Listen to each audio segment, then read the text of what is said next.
நிலை வாழ்வை நோக்கி தவக்காலத்தின் 40வது நாள் தியானம். தவக்காலத்தின் 6ஆம் ஞாயிறு குருத்தோலை ஞாயிறு. ஆண்டவர் இயேசுவின் வெற்றி பவனியை நினைவு கூர்கின்றோம். வசனம் 7, 8, 9 பார்க்கின்ற போது கழுதை குட்டியின் மேல் ஏற்றி தமது ஆடைகளை விரித்து ஆண்டவரின் பெயரால் வருகிறவர் போற்ற பெருக என்ற வாழ்த்து பாடல்கள். பழைய ஏற்பாட்டில் சாலமோன் அரசனாக திருநிலைப்படுத்தப்படுகின்ற போது கழுதையின் மேல் ஏற்றி கொண்டு செல்லப்பட்டார் என்பதை 1 ராஜாக்கள் 1:33 வாசிக்கிறோம். அதேபோல் யெகூ அரசனாக அபிஷேகிக்கப்பட்ட போது தம் போர்வைகளை மேலுடையை கழட்டி அவற்றை தரையில் விரித்து யெகூவை வாழ்த்தினார்கள், வரவேற்றார்கள் என்பதை 2 ராஜாக்கள் 9:13 வாசிக்கிறோம். சங்கீதம் 118:26 கடவுளின் பெயரால் வருகிறவர் போற்றப்படுக என சங்கீதக்காரன் வாழ்த்துகிறார். இவை அனைத்தும் அரசர்களுக்குரிய வரவேற்பும் வாழ்த்துதலும் என்பதை காண்கிறோம். இங்கு இதே பாணியில் இயேசுவையும் அவர்கள் கழுதையின் மேல் ஏற்றி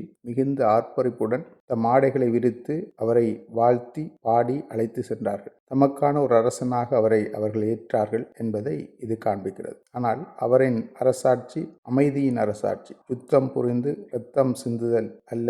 அனைவரையும் சமனாக ஏற்று பிரிவினைகளை தகர்த்தெறிந்து ஒன்றுபடுத்தும் அரசாட்சியை அறிமுகப்படுத்தினார். அத்தோடு தன்னை தாழ்த்தினார் என்பதை பிலிப்பியர் 2:5-11 வருகின்ற வசனங்களில் வாசிக்கின்றோம். அவர் கடவுளுக்கு இணையாக இருக்கும் நிலையை வலிந்து பற்றி கொள்ளவில்லை. தம்மை வெறுமையாக்கி அடிமையின் வடிவை ஏற்றுக்கொண்டு தம்மை தாழ்த்தினார் என காண்கிறோம். அவரின் பணியின் நோக்கத்திற்காக தம்மை தாழ்த்தி கீழ்ப்படிந்தார் என்பதையும் காண்கிறோம். இன்றைய வெற்றி பவனி நமக்கு தரும் செய்தி, தாழ்மையின் அரசன் அதிகாரத்துக்கு அடிமையாகாமல் நீதி நேர்மையான சமூகத்தை கட்டி எழுப்புவதற்காக தன்னை அர்ப்பணித்த ஒரு அரசன் என்பதை நினைவுபடுத்துகிறது. இயேசுவின் மனநிலையோடு நாமும் வாழுவோம். ஆண்டவர் எம்மை ஆசீர்வதிக்கட்டும். ஆமென்.